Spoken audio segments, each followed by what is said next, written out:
Hi, you guys. Congratulations on this. Thank you. How familiar with John and Carolyn were either of you before you guys got this job? Do you feel like there's something about them that was misunderstood? Yeah, I mean, I think that's part of what our series is trying to explore. They had very different relationships to the press and the public. Carolyn, I think, highly valued her privacy.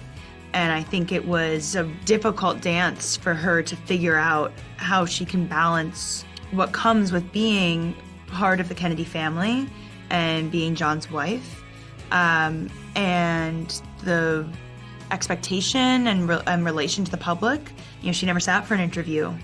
And much to her credit, I actually think it's so badass that she didn't do that.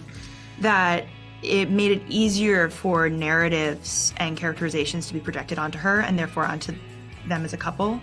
I mean, if you look at the tabloids and headlines from that time about them, they're so dated. Unfortunately, you know, there is a bit of familiarity there, and you know, in our headlines of today, but you just can't believe some of the things that they said about them and about her in particular.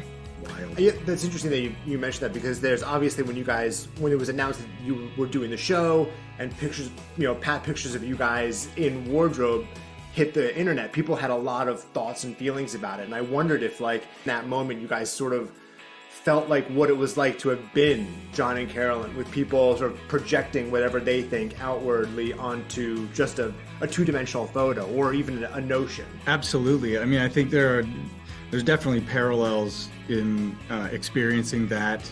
I mean, it's totally different from what they went through in their time, but it's not too dissimilar. We can glean what it would have been like for them from what we had experienced, and I think that experience brought another level of truthfulness to our retelling of this story.